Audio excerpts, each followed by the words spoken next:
이 이야기는 단순한 재회가 아닙니다. 전생에 이미 맺어진 인연이 집착을 내려놓은 뒤 다시 돌아온 이야기입니다. 사람은 나이가 들수록 단단해진다고들 한다. 그러나 그 단단함이 과연 성숙인지 아니면 굳어버린 두려움인지 스스로 묻는 사람은 많지 않다. 박도연은 오랫동안 자신을 단단한 사람이라 여겼다. 흔들리지 않는 사람, 감정에 휘둘리지 않는 사람, 실패를 두려워하지 않는 사람. 그는 그렇게 믿으며 평생을 살아왔다. 하지만 그 단단함의 중심에는 언제나 하나의 감정이 숨어 있었다. 두려움. 그의 어린 시절은 늘 배고픔으로 시작해 수치심으로 끝났다.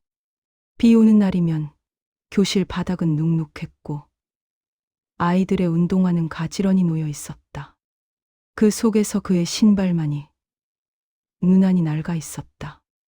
도시락 시간이 되면 친구들은 뚜껑을 열며 웃었고 반찬 냄새가 교실을 채웠다. 그는 조용히 물을 마셨다. 배가 고파서가 아니라 침을 삼키는 소리가 들릴까 봐. 한 번은 담임교사가 물었다. 박도연, 왜 도시락 안 먹니? 교실의 시선이 한 번에 쏠렸다. 그는 아무 말도 하지 못했다. 그날 이후 그는 점심시간이면 화장실로 숨었다. 집에 돌아오면 어머니는 늘 미안한 얼굴이었다.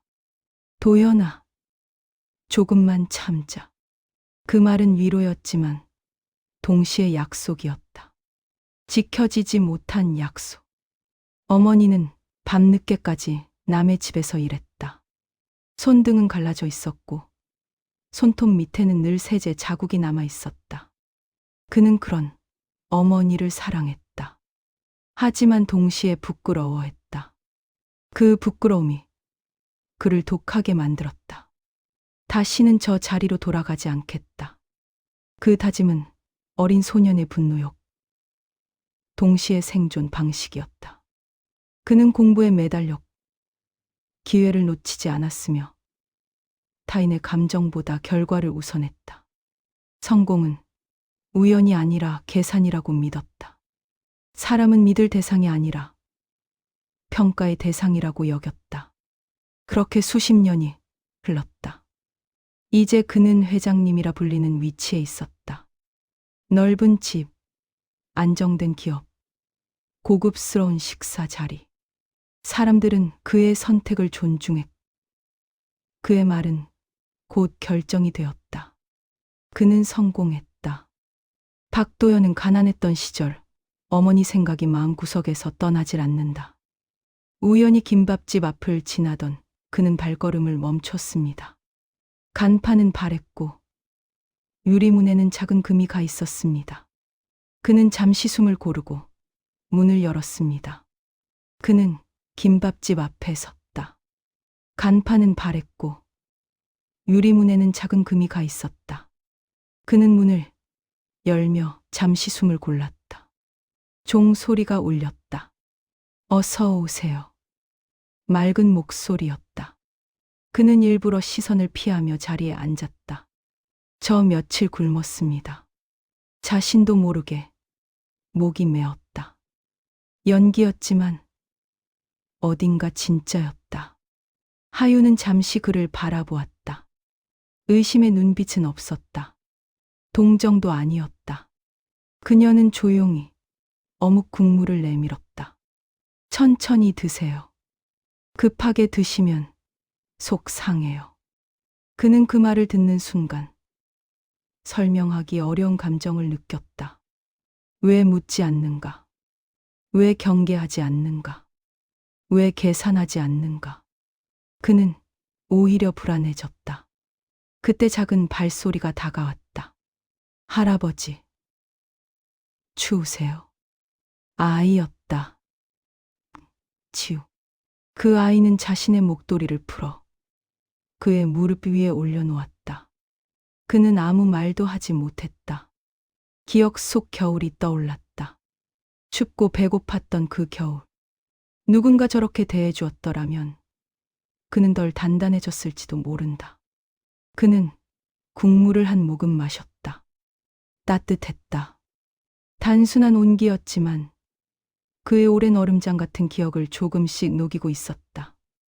김밥집 안은 조용했다. 점심시간이 지나 손님이 뜸한 시간이었다. 창가에 앉은 박도현은 국물을 마시며 하윤을 관찰했다. 그녀의 손놀림은 빠르지만 서두르지 않았다. 계산대를 정리하고 남은 김밥을 가지런히 놓고 바닥을 닦는 모습까지 어딘가 정갈했다. 억지로 꾸민 성실함이 아니라 몸에 밴 습관처럼 보였다. 그는 스스로에게 말했다. 겉모습에 속지 마라. 그는 평생 그렇게 살아왔다. 웃는 얼굴 뒤에 계산을 읽어내는 것이 그의 능력이었다. 호의에는 이유가 있고 친절에는 목적이 있다는 것을 그는 잘 알고 있었다. 이 근처 사세요? 그가 물었다. 하윤은 잠시 고개를 들었다. 네, 뒤쪽 골목에요. 남편은 아주 짧은 정적이 흘렀다. 지우가 고개를 들었고 하윤은 아이를 향해 미소를 지어 보였다. 없어요. 담담한 대답이었다. 변명도 불평도 없었다. 그는 일부러 더 깊이 찔렀다. 힘들겠네요. 혼자 아이 키우려면. 그녀는 잠시 생각하듯 멈췄다가 말했다. 힘들죠. 그래도 선택이었으니까요. 선택. 그 단어가 그의 귀에 오래 남았다. 그는 지갑을 떨어뜨렸다. 고의였다. 두툼한 지갑 안에는 현금과 카드, 그리고 자신의 명함이 들어 있었다. 그는 일부러 가게를 나섰다.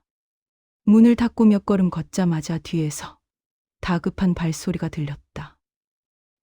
손님. 하윤이 숨을 몰아쉬며 달려왔다. 이거 놓고 가셨어요. 그녀는 지갑을 두 손으로 내밀었다. 눈길 한 번 주지 않은 듯 전혀 흔들림 없는 표정이었다. 안 보셨습니까? 안에 뭐가 들었는지. 그는 낮게 물었다. 제 것이 아니니까요. 단순한 문장이었다. 그러나 그 말은 그의 가슴 어딘가를 정확히 건드렸다. 어머니의 목소리가 스쳤다. 남의 건 탐내는 거 아니다. 그는 고개를 끄덕이며 지갑을 받아들었다. 손끝이 이상하게 떨렸다. 그날 밤 그는 오랜만에 어린 시절의 꿈을 꾸었다. 눈이 오는 날이었다. 그는 맨손으로 눈을 뭉치고 있었다. 장갑이 없었다. 어머니가 자신의 목도리를 벗어 씌워주던 장면이 떠올랐다. 도현아, 감기 걸리면 안 된다. 그는 꿈속에서 어머니를 밀어냈다. 창피해. 그 말이 꿈속에서도 울렸다. 잠에서 깨어난 그는 한동안 움직이지 못했다. 심장이 무겁게 뛰었다. 며칠 뒤 그는 다시 김밥집을 찾았다. 이번에는 더 노골적이었다. 일할 사람 필요 없습니까? 하윤은 놀란 듯 그를 보았다. 일이요? 설거지라도, 밥값이라도 벌어야죠. 그는 자신이 무슨 말을 하는지 알고 있었다. 이건 단순한 시험이 아니었다. 그녀의 태도를 끝까지 확인하려는 집요함이었다. 하윤은 잠시 망설였다. 그리고 말했다. 힘드실 텐데 괜찮으세요? 굶는 것보단 낫죠. 그녀는 결국 앞치마를 건넸다. 그는 설거지를 했다. 거품이 손에 묻었다. 물은 차가웠다. 이상하게도 그는 그 감각이 낯설지 않았다. 어릴 적 어머니가 설거지하던 모습이 떠올랐다. 고무장갑도 없이 차가운 물에 손을 담그던 밤. 엄마, 내가 할게. 그는 한 번도 그렇게 말하지 못했다. 지우가 옆에 와서 말했다. 할아버지, 잘해요. 그 아이의 눈에는 계산이 없었다. 그는 그 시선을 오래 버티지 못했다. 일이 끝나자 하유는 봉투를 내밀었다. 많지는 않지만 그는 봉투를 받지 않았다. 왜 나를 그냥 믿습니까? 그는 갑자기 물었다. 하유는 잠시 생각하다가 조용히 말했다. 다 믿는 건 아니에요. 그는 눈썹을 찌푸렸다. 그럼요? 사람이 힘들어 보이면 도와주는 게 먼저라고 배웠어요. 누구한테? 그녀는 아주 잠시 먼 곳을 바라보았다. 저희 엄마요. 그의 숨이 멎는 듯했다. 또 어머니였다. 그는 이상하게 분노가 치밀었다. 왜 자꾸 어머니가 떠오르는가? 왜 하필 이 여자와 연결되는가? 그는 갑자기 자리에서 일어섰다. 그렇게 살면 손해봅니다. 하유는 조용히 웃었다. 손해봐도 괜찮아요. 왜? 그녀는 지우를 바라보았다. 이 아이가 보고 배우니까요. 그는 더 이상 아무 말도 하지 못했다. 집으로 돌아온 그는 거실에 앉아 있었다. 아내가 물었다. 오늘은 많이 피곤해 보이네요. 그는 대답하지 않았다. 그는 처음으로 자신이 작아지고 있다는 걸 느꼈다. 하유는 그가 외면해온 과거를 닮아 있었다. 강하지 않지만 도망치지 않는 사람. 그는 문득 생각했다. 혹시 내가 틀린 건 아닐까? 그 생각은 아주 작은 균열이었다. 그러나 단단한 벽에 생긴 첫 금이었다. 그리고 그는 알지 못했다. 그 균열이 곧 그의 인생을 바꾸게 될 거라는 것을. 비는 예고 없이 내렸다. 퇴근길. 박도현은 우산을 들지 않은 채 빈밥집 앞에 서 있었다. 들어갈 이유는 없었다. 약속도 명분도 없었다. 그럼에도 그는 문을 밀었다. 가게 안은 이미 정리 중이었다. 형광등 불빛 아래 하유는 젖은 바닥을 닦고 있었다. 비 맞으셨어요? 그녀의 목소리는 걱정이 먼저였다. 그는 그게 못마땅했다. 괜한 동정은 하지 마십시오. 동정 아니에요. 짧은 대답이었다. 하지만 그 안에는 억울함도 방어도 없었다. 그는 의자를 끌어 앉았다. 스스로 이해할 수 없는 짜증이 속에서 들끓고 있었다. 왜 이 여자는 흔들리지 않는가? 왜 계산하지 않는가? 왜 자신의 공격에 상처 입은 표정을 보이지 않는가? 왜 혼자입니까? 그의 질문은 거칠었다. 하유는 잠시 걸레를 쥔 손을 멈췄다. 떠났어요. 죽었습니까? 그녀의 눈동자가 아주 미세하게 흔들렸다. 하지만 곧 가라앉았다. 아니요. 살아 있어요. 그런데 혼자입니까? 그녀는 천천히 숨을 들이마셨다. 도망쳤어요. 빛 남기고. 빛. 그 단어가 공기를 무겁게 만들었다. 그럼 더더욱 사람 못 믿겠군요. 그는 마치 결론을 내리듯 말했다. 하유는 고개를 저었다. 그래도 사람은 다 같지 않으니까요. 그는 웃었다. 비웃음에 가까웠다. 순진하군요. 그녀는 이번에는 조금 더 또렷하게 말했다. 아니요. 무서워요.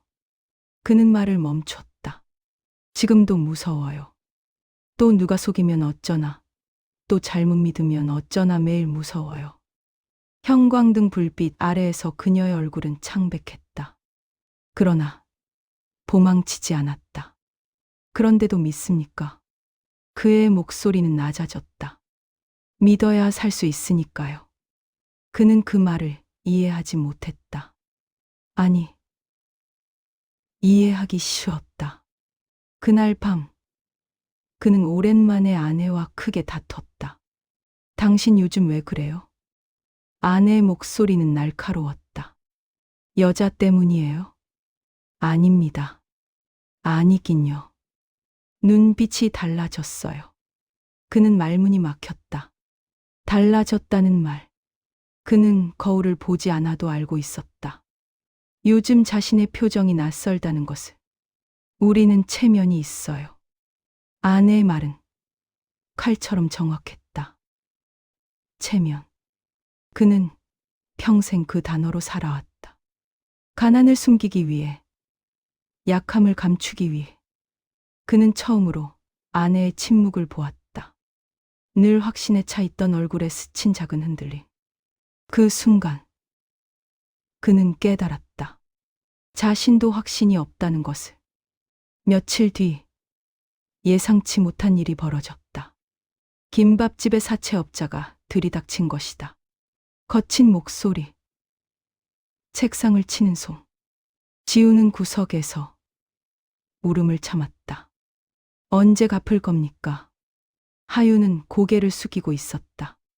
조금만 시간을 주세요. 박도연은 문 밖에서 그 장면을 보았다. 가슴이 조였다. 이건 자신의 일이 아니다. 관여할 이유도 없다. 그는 돌아서려 했다. 그때 지우의 울음이 터졌다. 엄마, 무서워. 그는 멈췄다. 발이 움직이지 않았다. 어릴 적 자신의 모습이 겹쳐졌다. 술 취한 아버지가 소리 지르던 밤. 어머니가 고개를 숙이던 모습. 그는 문을 열었다. 얼마입니까? 모든 시선이 그에게 향했다. 하윤의 눈이 커졌다. 아저씨, 얼마냐고 물었습니다. 사채업자는 금액을 말했다. 그는 잠시 숨을 고른 뒤 말했다. 내가 보증하죠. 하윤은 단호하게 고개를 저었다. 안 돼요. 그는 처음으로 화를 냈다. 왜 안 됩니까? 그녀의 눈에 눈물이 맺혔다. 저 때문에 또 누가 힘들어지는 것 싫어요. 그는 그 말을 듣는 순간 심장이 내려앉는 느낌을 받았다. 또, 그녀는 또라고 말했다. 또 누군가가 상처받을까봐 두려운 사랑. 그는 조용히 말했다. 이번엔 내가 선택합니다. 그녀는 울음을 삼켰다. 왜요? 그는 한참 후에야 대답했다. 어릴 때 누군가 내 옆에 서줬으면 좋겠다고 생각한 적이 있습니다. 그 말은 그가 평생 입 밖에 내지 못한 고백이었다. 하유는 아무 말도 하지 못했다. 그녀의 눈물은 조용히 떨어졌다. 그는 서류에 서명했다. 그 순간 그는 알았다. 이건 계산이 아니다. 이건 투자도 아니다. 그는 처음으로 자신의 선택에 이유를 붙이지 않았다. 집으로 돌아오는 길, 비가 그쳤다. 거리의 무릉덩이에 자신의 얼굴이 비쳤다. 낯설었다. 그러나 이상하게도 가볍게 숨이 쉬어졌다. 그는 깨달았다. 자신이 무너지고 있는 게 아니라 처음으로 벽을 허물고 있다는 걸. 소문은 물보다 빠르게 번졌다. 박도연이 보증을 섰다는 사실은 며칠도 지나지 않아 동네를 돌았고 결국 그의 집까지 닿았다. 아내는 서류를 들고 서 있었다. 손끝이 하얗게 질릴 만큼 종이를 쥐고 있었다. 이게 뭐예요? 그는 대답하지 않았다. 이 여자 빚을 왜 당신이 책임져요? 책임진다고 한 적 없습니다. 보증일 뿐입니다. 그게 책임이잖아요. 아내의 목소리는 갈라졌다. 그는 침묵했다. 말로 설명할 수 있는 일이 아니었다. 설명하는 순간 이 선택이 계산이 되어버릴 것 같았다. 당신 혹시... 그녀는 말을 멈췄다. 하지만 그 말의 끝을 그는 알고 있었다. 혹시 정이라도 들었냐는 의심. 혹시 감정이라도 있냐는 질문. 그는 고개를 저었다. 그런 거 아닙니다. 그럼 뭐예요? 그는 처음으로 솔직해지고 싶었지만 적절한 단어를 찾지 못했다. 그 아이가 울었습니다. 아내는 이해하지 못한 얼굴로 그를 보았다. 그게 무슨 말이에요? 그는 더 설명하지 못했다. 자신조차 정리되지 않은 감정이었다.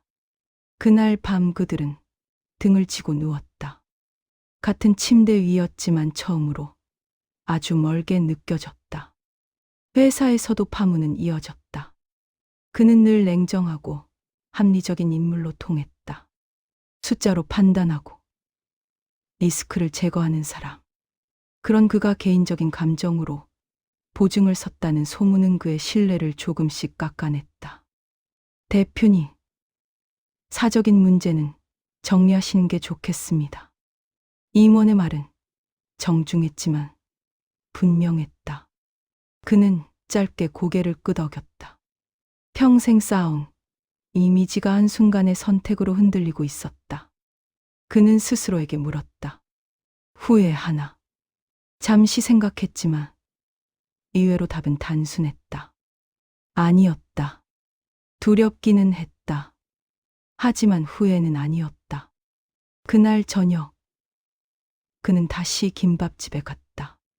하유는 얼굴이 더 수척해져 있었다. 왜 그러셨어요? 그녀는 조용히 물었다. 제가 부탁한 적 없잖아요. 그는 의자에 앉았다. 부탁을 기다리지 않았습니다. 이제 사람들이 뭐라고 할지 아세요? 그녀의 눈에는 분노가 아니라 두려움이 담겨 있었다.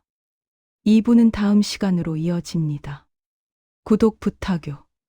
잊지 마세요.